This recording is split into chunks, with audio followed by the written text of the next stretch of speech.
Ladies and gentlemen, members of the press, I'm pleased to welcome you to the Electoral Commission on this press briefing to appraise the nation through you, the esteemed members of the Fourth Estate, about the progress we are making so far, or we have made, in implementing the 2025-26 general elections roadmap. On behalf of the Electoral Commission, I would like to thank you, 95 Constitution. I will begin with the progress of implementation of the roadmap. Since the roadmap for the 2025-26 general elections was launched in August 2023 and revised in July 2024, the Commission has been able to accomplish the following milestones. 1. We have successfully completed the demarcation of local government electoral areas and the reorganization of polling stations for the general elections. We have also undertaken the general update of the National Voters Register, as well as compiling the special interest groups registers. We've been able to conduct the public display of the National Voters Register. We have also been able to conduct the elections of special interest groups, committees from the village to national level. We have also conducted the nomination of candidates for presidential, general parliamentary, and local government councils elections. As a result of the above activities and others, some of the basic statistics for the 2026 general elections are as follows. Number of districts in Uganda as of 13th November 25, 146. Number of counties, 312. Number of constituencies, 353. Number of sub-counties or towns or municipal divisions, 2,191. Number of parishes, 10,717.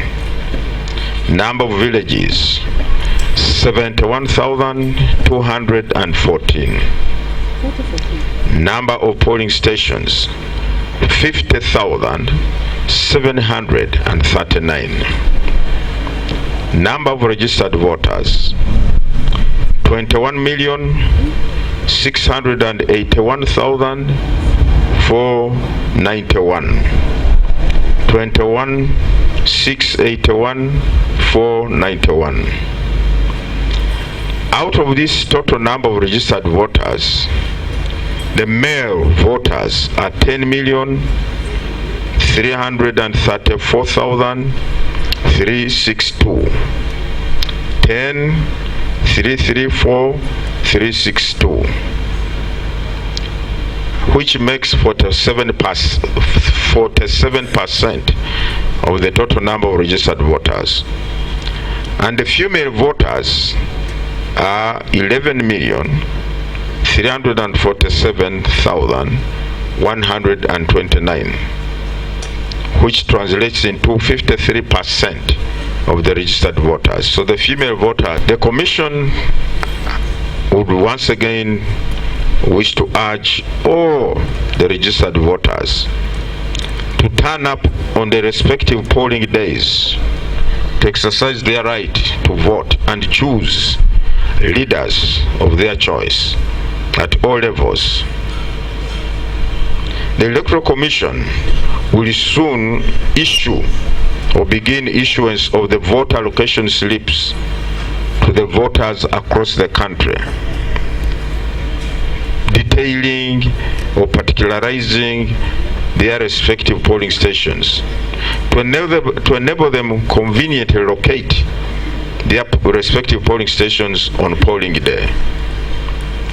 We are directing the EC staff, especially the parish supervisors, under the supervision of the sub-county supervisors and the district election administrators, to make sure that every voter gets his or her voter location slip.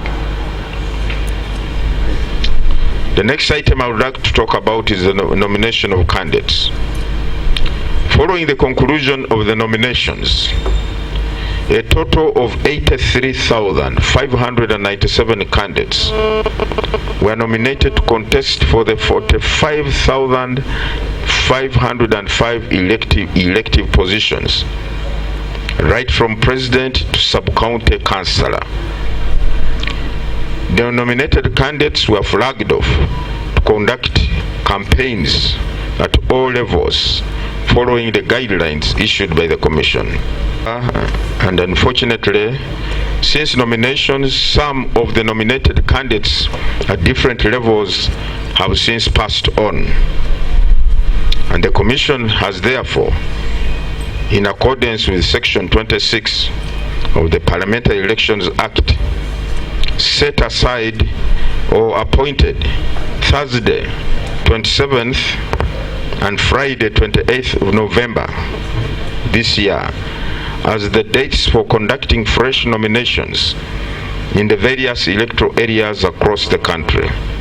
Because that's what the law says, that where a candidate dies before polling, the Electoral Commission shall conduct fresh nominations to fill that gap. However, those who were already nominated for that position and are still alive will not have to go through another nomination process. Those ones will remain nominated candidates.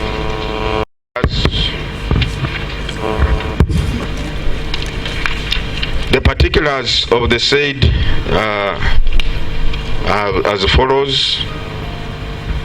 Name of deceased: Tumwikirize Kakuba PGL, District Kasanda, position contested sub-county chairperson, Party Independent, electoral area Manyogaseka sub-county.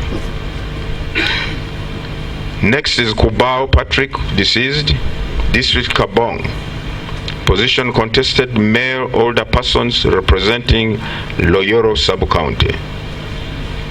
That's the electoral area. The other deceased candidate is Woti Julius Paul, Bududa District, sub-county directly elected councillor, Party NRM, electoral area Bukwahata,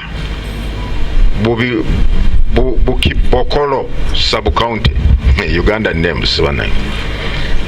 Next deceased candidate Akelo Joan, District Kwania, position District Woman Councillor, Party NRM, electoral area Ayabi Town Council.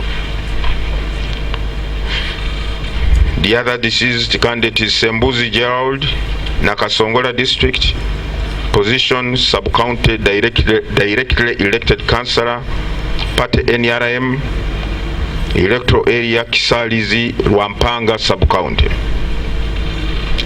The other deceased candidate is Nagudi Beth Sironko District, position sub-county woman elected councillor, Party NRM, electoral area Bukise sub-county. The other candidate, the deceased candidate is Mwebaze Rachel, District Tororo, sub-county woman councillor, NRM, electoral area Asinget Kayoro sub-county.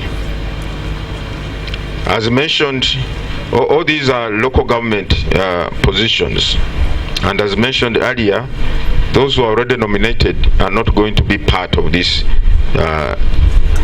fresh nomination exercise. Candidates, therefore, for those positions in those areas are advised to obtain nomination forms and guidelines for the respective local government council elective position from their district electoral commission offices or obtain soft copies of the forms and guidelines from the Electoral Commission website, www.ec.or.ug. Polling dates. Although we have announced this before, but we keep reminding people through you. Following the conclusion of the nomination at all levels, the Commission appointed the polling dates for the various elective positions under the general elections roadmap.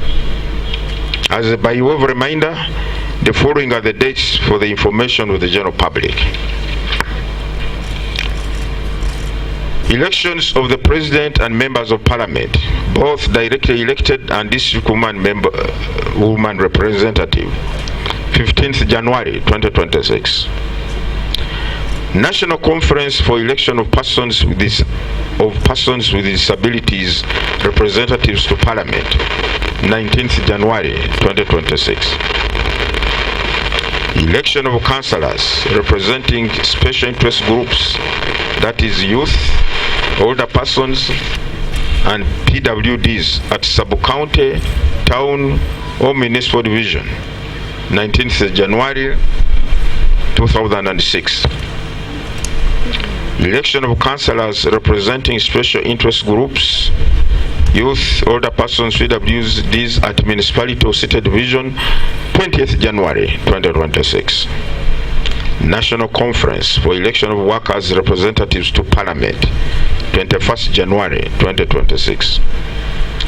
Elections of district local government councils, that is, district or city chairpersons, Lord Mayor, mayors, and councillors, 22nd January 2026. Elections of municipality / city division chairpersons and councillors, 27th January 2026. National Conference for Election of National Female Youth Representative to Parliament, 28th January 2026. National Conference for Election of National Female Older Persons Representative to Parliament, 28th January 2026. Army Council meeting for election of UPDF representatives to Parliament, 28th January 2026. Election of councillors representing special interest groups at district or city level, 29th January 2026. Regional Conference for election of older persons representatives to Parliament, 2nd February 2026. Elections of sub-county, town or municipal division chairpersons and councillors, 4th February 2026.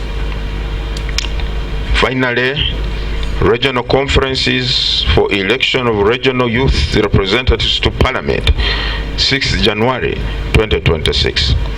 In other words, the elections that are stipulated in Article 61 Clause 2 shall all be held between 15th January and 6th February, including for the special interest groups.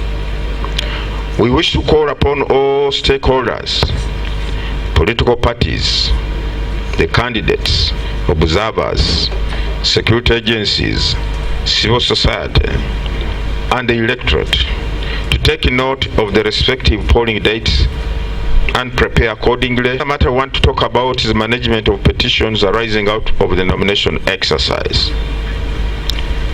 The handling of petitions and complaints are an essential and legitimate part of the electoral process. The Commission received several petitions arising from the recently concluded nomination exercise.